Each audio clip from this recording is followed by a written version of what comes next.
कार्यक्रम के दौरान आप दोनों का बहुत बहुत स्वागत है। आशीष जी, बातचीत की शुरुआत मैं आपसे करता हूं और सबसे पहला मेरा आपसे यही सवाल होगा कि जो बात हम कर रहे थे डेरिवेटिव्स मार्केट, क्या आपको लगता है कि वास्तव में जो आपका अनुभव है, क्योंकि आपने कई सारे आपके जानने वाले एफपीसी हैं जो कि डेरिवेटिव्स मार्केट से जुड़े भी हैं, काम भी कर रहे हैं, तो आपको लगता है कि वास्तव में डेरिवेटिव्स मार्केट किसानों के लिए है? क्या ये केवल कारोबारियों का विशेषाधिकार है या वास्तव में किसानों के लिए भी यहां से फायदा निकल सकता है? डेरिवेटिव्स मार्केट किसानों के लिए बहुत फायदेमंद हो सकता है। उसमें नंबर ऑफ किसान मतलब एफपीओ अभी जुड़ रहे हैं कि डेरिवेटिव्स मार्केट में वो कल्टीवेशन के टाइम, सोइंग के टाइम ही डिसाइड कर सकते हैं अगर फ्यूचर में सौदा करते तो क्या भाव हमें मिल सकता है। तो इस तरह से अभी भी फ्यूचर मार्केट और ऑप्शन के हिसाब से वो डेरिवेटिव मार्केट अच्छा खासा बेनिफिट एफपीओ के थ्रू किसान को दे सकता है।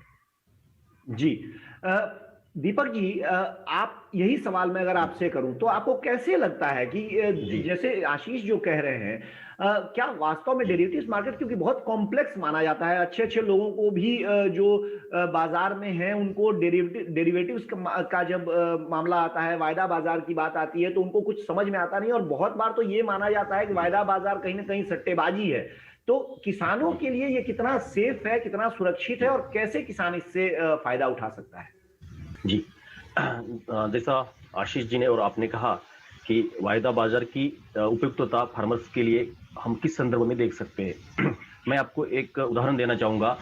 आज हम जब सिबॉट यानी Chicago board of trade market को ट्रैक करते जो यूएस में है, तो हमें एक नजर आता है कि विश्व भर का मक्का, सोयाबीन, व्हीट या जो भी एग्रीकल्चर कमोडिटीज है जो गोल्ड के बाद ट्रेड होती है सबसे ज्यादा, या ऑयल के बाद, तो हमें एक दिखाई पड़ता है कि वहां के फार्मर्स के लिए 2022 का मक्के का भाव आज भी अवेलेबल है। तो फार्मर ये डिसाइड करता है कि एक साल बाद मुझे जो क्रॉप का प्लानिंग करना है उसका भाव अमूमन क्या होगा विश्व मार्केट में या डोमेस्टिक मार्केट में। तो जैसे आपने शुरुआती तौर पे कहा कि हमें फ्यूचर्स मार्केट एक दिशा देता है जिसको हम प्राइस डिस्कवरी मैकेनिज्म कहते हैं। आज तक हमें पता नहीं चलता था कि हम जिस क्रॉप को सोइंग करने वाले हैं कि उसमें हमको रिटर्न कितना मिलेगा। तो पहले तो ये संदर्भ है कि हमको उसका लॉन्ग टर्म तेजी मंदी का ट्रेंड, जिसको हम मोटा मोटी कहते हैं, वो ट्रेंड पता चलने में उनकी मदद होती है। आज भी हम एनसीडीएक्स का उदाहरण लेते हैं तो हमको अप्रैल का हल्दी का वायदा, टर्मरिक का वायदा हमारे लिए अवेलेबल है। चने का मार्च का वायदा जल्दी ही ओपन होगा। तो देखिए, इस केस में एनसीडीएक्स में भी हमारे लिए एक 4-5 महीने का आगे का फ्यूचर्स अवेलेबल है। और आपने जैसे डेरिवेटिव्स का एक नया टूल जिसको हम ऑप्शंस कहते हैं, तो ऑप्शंस भी एनसीडीएक्स में हाल फिलहाल में इंट्रोड्यूस किया है। तो ऑप्शंस के कारण ये हुआ कि पहले फ्यूचर्स में जो दिक्कत आती थी कि फ्यूचर सेल करने के बाद अगर प्राइस बढ़ जाता था फार्मर का जी, तो उस केस में उसको थोड़ा सा नुकसान होता था। लेकिन ऑप्शंस केस में ये एक इंश्योरेंस की तरह है, थोड़ा सा प्रीमियम देकर हम हमारा प्राइस लॉक कर सकते हैं। नीचे अगर माल जाता है तो हमको फायदा होगा, ऊपर जाता है तो हम मंडी में बेचकर हम हमारा प्रॉफिट या जो भी है हमारा वो बुक कर सकते हैं। जी जी जी, आपका ये कहना है कि नहीं, किसान वास्तव में इससे फायदा उठा सकता है। यही जागरूकता वो जागरूकता है जो सेबी भी चाहता है कि किसानों तक पहुंचे। हम इस पर आगे भी बात करेंगे। फिलहाल वक्त हो गया एक छोटे से ब्रेक का।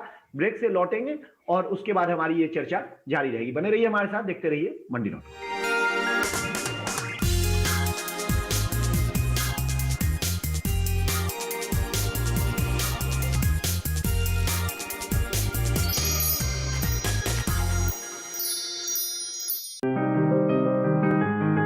बीमारियों से कैसे बचेगी फसल?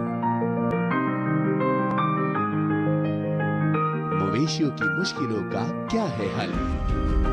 कहां से लाएं बीज, कितनी लगेगी खाद? किसानों के हर फोन का विशेषज्ञ देंगे जवाब। देखिए हेलो किसान लाइव, सोमवार से शुक्रवार शाम 6 बजे।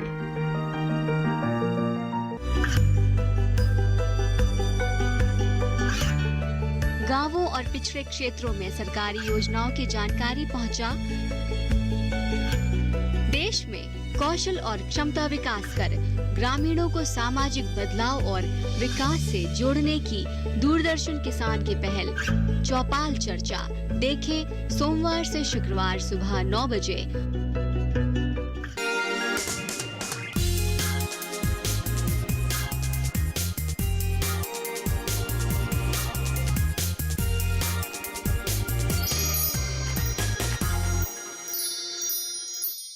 एक बार फिर स्वागत है आपका मंडी.com में। हम बात कर रहे हैं आज वायदा बाजार यानी जिसको डेरिवेटिव्स मार्केट कहते हैं, उसमें किसानों की भूमिका क्या हो सकती है, किसानों में उसकी जागरूकता कैसे पैदा की जा सकती है और क्या उससे जुड़े हुए कुछ जोखिम भी हैं जिनका ध्यान रखना चाहिए किसानों को। इन सारे बातों पर वापस मैं बातचीत की शुरुआत इस जो कार्यक्रम का ये सेगमेंट है उसमें दीपक जी के पास वापस चलूंगा। दीपक जी, आपने एक उदाहरण दिया सीबॉट का और आपने बताया कि जो अपने देश का जो एग्री कमोडिटी एक्सचेंज है NCDEX, वहां भी कुछ 4, 5, 10 जो भी कमोडिटीज ट्रेड होते हैं उसमें हम 5 महीने बाद का भाव भी हमको दिख जाता है।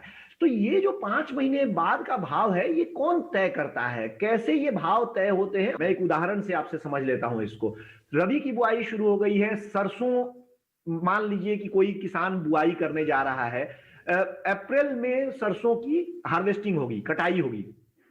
तो अभी अगर सरसों का भाव हमको ये पता चले कि अप्रैल में क्या हो सकता है, तो ये भाव, एक तो 2 सवाल हैं मेरे इसमें। एक तो कि वो भाव कैसे पता चलता है, क्या ये कोई बैठ के तय करता है, ये कोई अटकलबाजी है, कोई सट्टेबाजी है, या अगर पता चल भी गया तो किसान उसका फायदा कैसे उठा सकता है? जी, बहुत ही अच्छा सवाल है ये। और आपने जैसे कहा कि इसके संदर्भ में हमको जागरूकता लानी चाहिए, तो इसका आसान भाषा में ये आंसर होगा कि अगर अप्रैल में कोई हमको भाव दिखता है जो ट्रेड होता है, तो वहां पर जो एंड यूजर्स जिसको हम कहते हैं, या प्रक्रियादार या प्रोसेसर्स होते हैं और कुछ इन्वेस्टर भी होते हैं, तो ये प्रक्रियादार या प्रोसेसर उनका एंड प्रोडक्ट का जो भाव है या उनका एंड प्रोडक्ट के लिए जो डिमांड है उसके हिसाब से वो एक सौदा डालते हैं। और ये सौदा क्यों डालते हैं वो?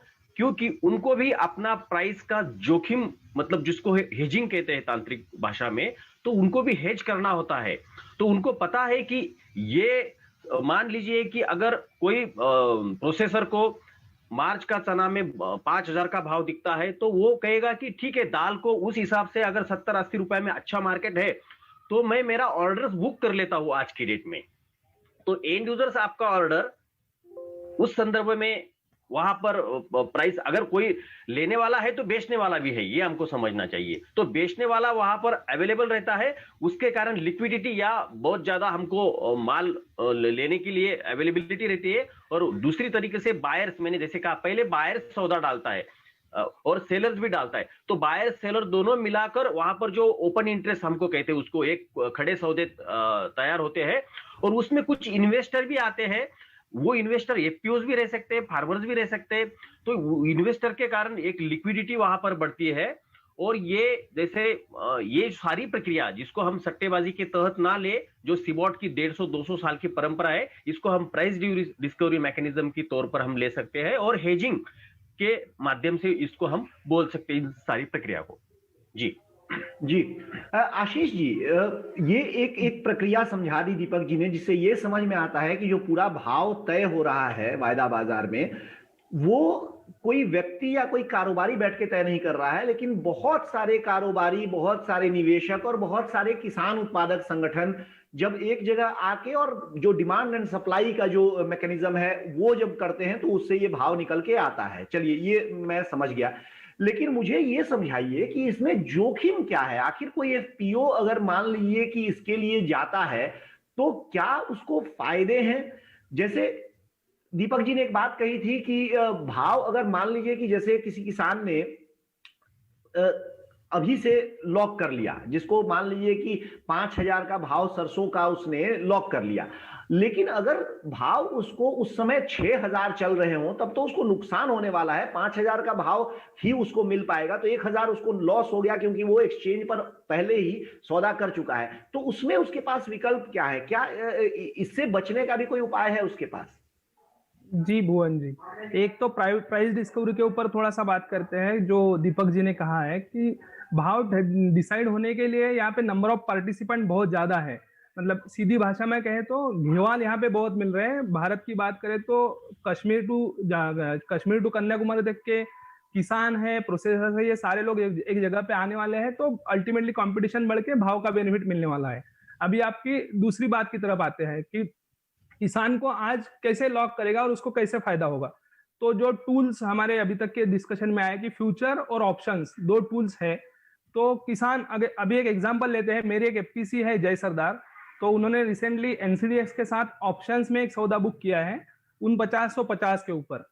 तो यही है, जैसे मार्केट के भाव अगर 49 के 50 से कम आते हैं तो हम 4950 में माल देने के लिए रेडी है। हमारा उसी में किसान का फायदा होने वाला है। अगर मार्केट बढ़ जाता है, मान लो अगर मार्केट 5000 होता है तो ऑप्शन का फायदा उनको मिलेगा, तो वो मार्केट भाव से भी बेच सकते हैं। इसमें उन्होंने क्या किया है कि उन्होंने ऑप्शंस में अपना सौदा इंश्योर कर लिया है। तो ये इंश्योरेंस के वजह से वो बढ़े हुए भाव का भी फायदा ले सकते हैं और वो अच्छी तरह से मतलब ट्रेड कर सकते हैं प्लेटफॉर्म के ऊपर। दूसरी बात इसमें है कि इसके लिए जो प्रीमियम भरना होता है, तो फिलहाल तो अभी तो प्रीमियम 300 रुपए तक का प्रीमियम को तो एनसीडीएक्स और बाकी से भी बेयर कर रहा है। तो इस तरह से उसके ऊपर का प्रीमियम एफपीओ को या किसान को बेयर करना है। तो ये बहुत ही अच्छा टूल ऑप्शंस के माध्यम से मिल रहा है। ऑप्शन एक बहुत ही अच्छा अपॉर्चुनिटी एफपीओ के लिए है जो एनसीडीएक्स के माध्यम से अवेलेबल हो चुका है। जी आशीष जी, तो जो मुझे समझ में आया आप दोनों की बातों से, अपने दर्शकों के लिए थोड़ा सा मैं उसको सार संक्षेप में रखता हूं। यानी आपका कहना यह है कि किसानों के पास वायदा बाजार में दो टूल उपलब्ध है, एक फ्यूचर है, एक ऑप्शन है। फ्यूचर में आप जिस भाव पे सौदा कर लेते हैं उस सौदे पर आपको अपना सौदा करना ही पड़ता है। तो अगर आज सरसों का सौदा किसी किसान ने 5000 पर कर लिया तो 5000 पर ही उसको सौदा करना होगा। तो अगर भाव 4000 आ गया तब तो किसान को फायदा है 1000 रुपए का, क्योंकि फिर भी उसको 5000 मिलेगा। लेकिन अगर भाव 6000 चला गया तो किसान का एक तरह से नोशनल लॉस होगा, उसको लगेगा कि वो 6000 में बेच सकता था। लेकिन ऑप्शन में आपका कहना यह है कि उसमें ऊपर अगर भाव चला गया तो किसान चाहे तो अपना ये कॉन्ट्रैक्ट छोड़ सकता है एक्सचेंज पर और बाहर बेच सकता है। मतलब उसमें दोनों ही हिसाब से उसको फायदा है। लेकिन एक रिस्क जो आपने कहा कि क्वालिटी का है, क्योंकि एक्सचेंज पर बिल्कुल कड़े मानक हैं कि किस क्रॉप में, किस फसल में किस तरह का उसका गुणवत्ता होनी चाहिए। तो उस गुणवत्ता से अगर इधर उधर आपका माल हुआ तो वो एक्सचेंज लेगा नहीं और आप फंस जाएंगे। तो उसका उपाय ये है कि या तो आप उसको फिर से क्लीनिंग ग्रेडिंग करके ले जा सकते हैं, या फिर उसको आपको फिर बाहर से उस गुणवत्ता का माल खरीद के लाके एक्सचेंज को देना पड़ेगा। ये एक फंसने की बात है।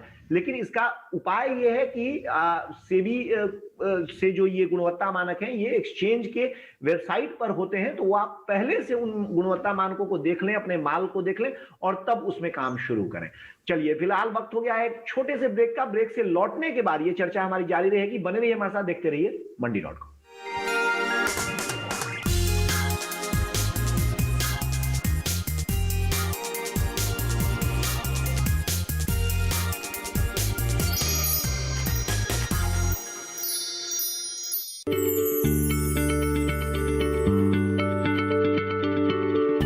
क्या आप किसी बीमारी से परेशान हैं? चाहते हैं डॉक्टर की सलाह? तो हम हैं आपके साथ, बताएंगे आपको जीने की राह। समस्याएं आपकी, समाधान देश के मशहूर विशेषज्ञों के। घर बैठे बात करें देश के जाने माने डॉक्टरों से। हमारे लाइव प्रोग्राम स्वस्थ किसान में हर शनिवार शाम 6 बजे से 7 बजे तक। ये कामयाबी है अन्नदाता की। ये कहानी है खेत और खलिहानों की। कैसे करें अपने पशुओं की देखभाल,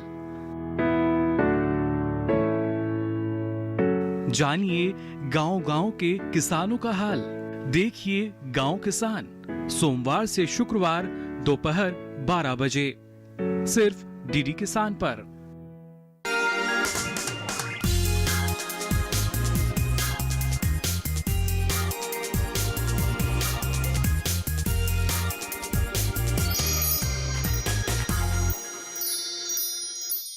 एक बार फिर स्वागत है आपका मंडी.com में। हम आज मंडी.com में बात कर रहे हैं जो वायदा बाजार यानी डेरिवेटिव्स मार्केट है उसमें किसानों की भूमिका क्या हो सकती है, क्या अवसर वहां पर किसानों के लिए हो सकते हैं और क्या जोखिम वहां किसानों के लिए हो सकते हैं। इस पर मौका यह है कि जो बीता हफ्ता था वो विश्व जागरूकता सप्ताह मनाया सेबी ने, और उसी दिशा में हमने सोचा कि मंडी.com के दर्शकों को भी इस बारे में थोड़ा और जागरूक किया जाए। हमारे साथ जो दो मेहमान हैं, कृषि विकास और ग्रामीण प्रशिक्षण संस्थान के प्रोग्राम डायरेक्टर आशीष नाफड़े बुल्ढाना महाराष्ट्र से, और दीपक चौहान जो पिछले 2 दशकों से एफपीओज के साथ मार्केटिंग पर, क्रॉप प्लानिंग पर और डायरेक्ट मार्केटिंग पर काम कर रहे हैं, वो भी हमारे साथ महाराष्ट्र से इस समय दोनों बने हुए हैं। आशीष जी, आपके साथ इस कार्यक्रम के इस भाग की शुरुआत में करना चाहता हूं। आपने पिछले सेगमेंट में बातचीत में एक बात कही थी, एक लाइन कही, मैं थोड़ा और समझना चाहता हूं हमारे दर्शकों के लिए। आपने कहा कि सेबी और एक्सचेंज मिलके ऑप्शन का प्रीमियम का भाव दे रहे हैं। मतलब ये मुझे थोड़ा आप समझाइए, क्योंकि ऑप्शन खरीदने का जो खर्च है वो प्रीमियम है, लेकिन आपका कहना है कि सेबी और एक्सचेंज जो है वो प्रीमियम दे रहे हैं। तो क्या इसका मतलब ये है कि जो एफपीसी हैं, फार्मर प्रोड्यूसर कंपनी, उनको ये फ्री में ऑप्शन का ये एक तरह से मिल रहा है सौदा? जी भुवन जी, ऑप्शंस एक बहुत ही अच्छा टूल डेरिवेटिव मार्केट में एफपीओ के लिए लाया है, जिसमें प्रीमियम जो होता है, ये जनरली हम इसको कंपेयर करें तो जो हम इंश्योरेंस प्रीमियम करते हैं, लाइफ इंश्योरेंस या कोई भी इंश्योरेंस हो, उसमें प्रीमियम हम भुगतान करते हैं। तो सेम तरीके से मॉडल पे यहाँ हम एक्सचेंज पे अपना भाव लॉक कर रहे हैं। जैसे मैंने एग्जाम्पल दिया है अभी रिसेंटली कि जय सरदार एफपीसी ने 4950 का सौदा अप्रैल 20 का चने का 10 टन का लॉक किया है। तो उसका जो प्रीमियम आता है तो वो लगभग 300 रुपीज, 295 टू 300 रुपीज प्रीमियम उसके लिए आया है। और वो प्रीमियम इस टाइम अभी एक्सचेंज ने बियर किया है। 300 रुपए तक का प्रीमियम ऑप्शन के लिए एक्सचेंज बियर करने वाला है। उसके ऊपर का प्रीमियम अगर लगता है तो एफपीओ को वो देना होगा। लेकिन इसमें अच्छी बात यह है कि आज हमें पता चला है कि 4950 या 5000 हमारे भाव कॉन्क्रीट लॉक हमने किए हैं, जो हमें मिलना ही मिलना है। इस साल जैसे सोचा जाए कि चने का कल्टीवेशन बहुत बड़े एरिया पे हो रहा है, तो भाव का भी गारंटी नहीं, मतलब कम हो सकता है या ज्यादा हो सकता है।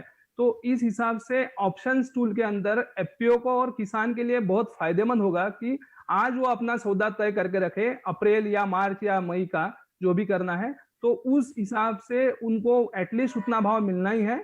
और उसका प्रीमियम 300 रुपए तक का तो एक्सचेंज बियर करने वाला है। तो ये बहुत ही अच्छा सुविधा एक्सचेंज के माध्यम से, एनसीडीएक्स या के माध्यम से हमें उपलब्ध हुआ है। जी दीपक जी, क्या ये सुविधा मतलब जो भी मिल रहा है, जो सेबी और एक्सचेंज की ओर से किसानों को मिल रहा है, तो क्या कोई भी किसान इसका लाभ उठा सकता है? कोई भी किसान उत्पादक संगठन या किसी भी क्रॉप में इसका लाभ उठाया जा सकता है? ये थोड़ा हमारे दर्शकों को आप बताएं। जी, अभी आशीष जी ने जो बताया, और आशीष जी जैसे एंटरप्रेन्योर, सोशल एंटरप्रेन्योर आज जिस प्रकार का इंटरवेंशन कर रहे हैं मार्केट में, तो मेरा आंसर ये होगा कि आशीष जी और उनकी संस्था, इनके माध्यम से एनसीडीएक्स प्लेटफॉर्म पर हम जा सकते हैं और वहां पर कितना लिक्विडिटी है उसका पता करके हम बाय कर सकते हैं जो पुट ऑप्शंस अभी जो अवेलेबल है। तो ये सुविधा एक आम जो फार्मर है तो वो किस प्रकार से संपर्क करे, तो एनसीडीएक्स ने उनकी वेबसाइट पर इनका हेल्पलाइन या एक उनका मैकेनिज्म उन्होंने डेवलप किया है, तो हम एनसीडीएक्स को कांटेक्ट कर सकते हैं। निश्चित तौर पे जो जैसे भारत सरकार भी अगले 5 साल में 10,000 से ज्यादा एफपीसी बनाना चाहती है, और जिस तरह से सेबी का जोर है कि ज्यादा से ज्यादा एफपीओ डेरिवेटिव्स मार्केट से जुड़े, तो ऐसा माना जा सकता है कि आने वाले दिनों में ये ट्रेंड बदलता हुआ दिख सकता है। जो ये प्रोग्राम की बात हो रही थी, वो एक बार फिर से मैं अपने दर्शकों के लिए, जो मैं हमारे किसान उत्पादक संगठन या जो किसान देख रहे हैं, उनके लिए एक बार सार संक्षेप कर दूं कि सेबी के समर्थन से जो एग्री कमोडिटी एक्सचेंज एनसीडीएक्स है, उसके द्वारा एक प्रोग्राम शुरू किया गया है, जिसमें कि ऑप्शंस में जो प्रीमियम का खर्च है, जो दरअसल वही खर्च है, वो पूरे का पूरा एक्सचेंज की ओर से बियर किया जा रहा है, दिया जा रहा है। यानी चने और सरसों, इन दो में ये एक तरह से कार्यक्रम चलाया जा रहा है, एक तरह से पायलट प्रोजेक्ट है, तो ये निश्चित तौर पे सरकार चाहती है कि किसान ज्यादा से ज्यादा जागरूक हों डेरिवेटिव्स मार्केट का इस्तेमाल करने में, और इसलिए इस तरह का एक तरह से उनको समर्थन दिया जा रहा है, एक तरह से उनको सब्सिडाइज्ड ऑप्शन खरीदने का मौका दिया जा रहा है। आप दोनों का बहुत बहुत शुक्रिया, दीपक चौहान जी और आशीष नाफड़े जी, आप दोनों हमारे साथ जुड़े और इतनी महत्वपूर्ण जानकारियां आपने हमारे दर्शकों के साथ साझा की। तो ये था मंडी.com में आज विश्व निवेशक सप्ताह के आखिरी दिन जो एक पेशकश हम लेकर आए थे, जिसमें कि सीधे तौर पे किसानों को वायदा बाजार से जुड़ी चुनौतियां, वहां के अवसर, वहां के जोखिम सब बताने की हमने कोशिश की। ये एक चलती हुई बढ़ती हुई प्रक्रिया है, आगे भी इस तरह के कार्यक्रम हम आपके लिए लेकर आते रहेंगे। लेकिन फिलहाल आज मंडी.com में हो गया है वक्त हमारे जाने का, हमें दीजिए इजाजत। लेकिन बने रहिए हमारे साथ, देखते रहिए डीडी किसान, क्योंकि डीडी किसान पर समाचारों और कार्यक्रमों का सिलसिला जारी है। आपकी राय हमारे लिए बहुत महत्वपूर्ण है। आप हमारे टोल फ्री नंबर पर कॉल कर सकते हैं और अपनी राय दे सकते हैं। साथ ही आप ईमेल के जरिए भी हमें अपनी राय दे सकते हैं। हमारा ईमेल पता है ncdexmandi@gmail.com।